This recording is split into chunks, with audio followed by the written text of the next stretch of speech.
I may disagree with what you say, but I shall defend until death your right to say it. It's the most profound argument for free speech, the best defense for freedom of expression, and it has never been more relevant than now. A cartoon has triggered a mini clash of civilizations. It has reignited the debate between free speech and blasphemy. The world stands divided, each side unwilling to relent, and one country is bearing the brunt.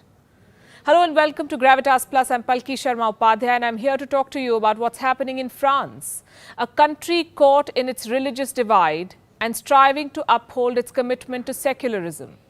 It is home to one of the world's largest populations of atheists and the biggest population of Muslims in Europe. Laïcité, the concept of state secularism, has been a defining principle of the French Republic. But this concept is now facing a serious challenge. The challenge of Islamic terrorism and radicalism. It has existed in France for quite some time now, but the world fully woke up to this reality in January 2015. Paris was rocked by a series of terror attacks. 3 terrorists gunned down a total of 17 people. This included the staff and editors of Charlie Hebdo. What is Charlie Hebdo? A satirical magazine. It is infamous for mocking just about every religion and ideology. Popes, rabbis, caliphs, you name it, they've done it. Poked fun at all. It's a magazine run by atheists. It has criticized and ridiculed almost every religion and religious figure. But when they did the same for Prophet Muhammad, all hell broke loose. Charlie Hebdo published caricatures of the Prophet, and that changed France forever. Extremists used the cartoon as an excuse. They waged war on free speech and French secularism. More terror attacks followed, some related to Charlie Hebdo, but most with no connection to it whatsoever. The list is long. The 2016 Bastille Day attack, the 2016 Normandy church attack, the 2017 Champs-Élysées car ramming, the 2017 Marseille stabbing, the 2018 Paris knife attack, the 2019 Lyon bombing. We are now in 2020. A deadly virus is on the prowl. It has claimed more lives than one could have ever imagined. But the terror attacks in France have not stopped. In the last 10 months, a total of 7 major terror attacks, 7 major Islamic terror attacks have taken place in France. They range from the ramming of cars to the stabbing of policemen to this beheading of a teacher and a churchgoer. What would any leader do in such a scenario? Off the top of my head, I could think of this: crack down on extremism, rein in the radicals, root out terror. And this is exactly what French President Emmanuel Macron is doing. He has proposed a law to regulate Islam, a law to craft a French version of Islam. What would that mean? He wants to push religion out of education. He wants to push religion out of the public sector. He wants to insulate French Muslims from radical strains of Islam and foreign influence. He wants to curb Islamic extremism, make the religion more compatible with French secularism. The French president wants to put an end to terror attacks once and for all. At the same time, he wants French citizens to have the freedom to blaspheme, the freedom to question religious notions and principles, to have the freedom to produce offensive cartoons, mock Jesus Christ if they want to, or Prophet Muhammad. Macron wants to ensure absolute freedom of expression. It is something that the French people dearly uphold. His message is very simple: constitution above religion, all citizens equal by law.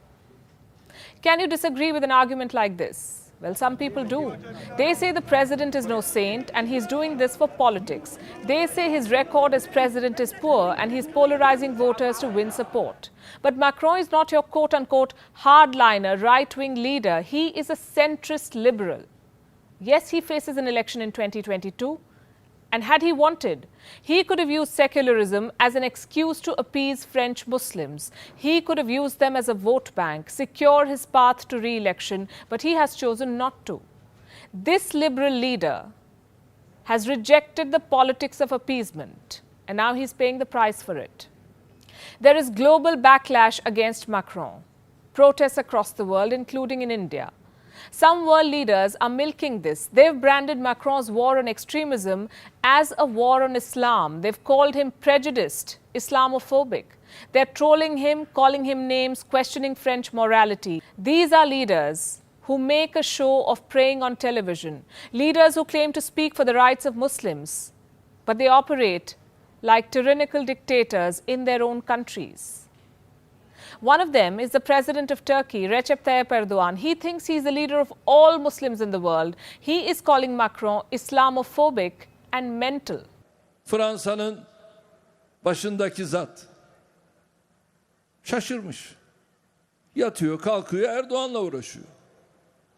Ya önce sen kendine bir bak. Nereye gidiyorsun bir ona bak. Dün Kayseri'de de söyledim. Bu bir vaka. Onun için bir hakikaten kontrolden geçmesi lazım. How does the Turkish president explain his own medieval score settling to justify the conversion of museums and cathedrals into mosques? His own regime's humanitarian crimes against the Kurds who've been deprived of their constitutional rights, and his own silence on the persecution of Muslims in China. Forget speaking up for the Uyghur Muslims. President Erdogan is sending them back to their tormentors in China. Then we have the Prime Minister of Pakistan with his self-righteous statements. He wants the Muslim world to unite against France. He is preaching Macron about good leadership, lecturing him on Nelson Mandela.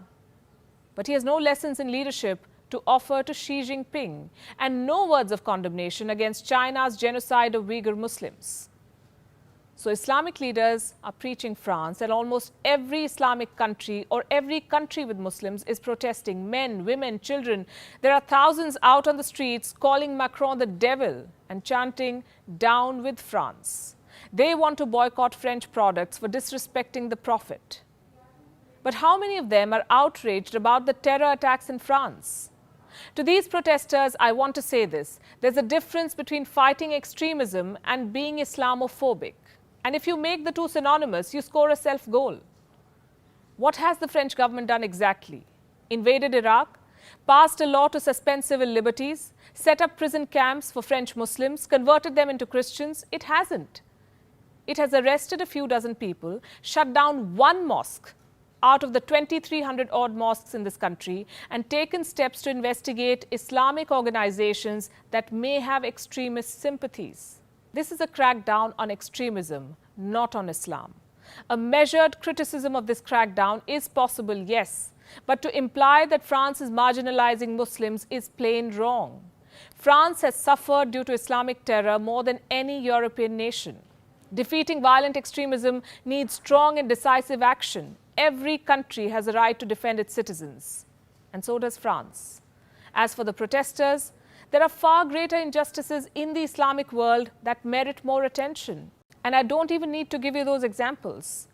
That said, freedom of speech remains an important right, a right which many say has constantly been infringed upon by blasphemy. Charlie Hebdo is not a one-off instance. Groups in all religions have protested against what they call unacceptable portrayal of gods. In Israel, some 1,500 people protested in August against a satirical TV show for its comical depiction of Jewish figures. In India, many of us were once outraged at M.F. Hussein's paintings depicting Hindu gods and goddesses. His work was labeled blasphemous. This artist was hounded. He had to go into self-imposed exile. "We need to draw the line" was the clarion call of his critics. And it's the same call in the case of Charlie Hebdo. Muslims around the world are saying there should be a limit. But here's my question. Where do we draw the line? Who will draw this line? And how many lines will we draw? We are living in the age of social media, where our news feeds are flooded with vile, offensive and derogatory posts and pictures. There is no shortage of things to be outraged about. But does any of it justify beheading? Does any religion justify murder? If we are drawing lines, then this is where we should start. Nothing justifies a terror attack. No religion, no holy book. This is the line Macron is trying to draw, and the world must support him. Gravitas Plus, co-presented by Skoda. Simply clever.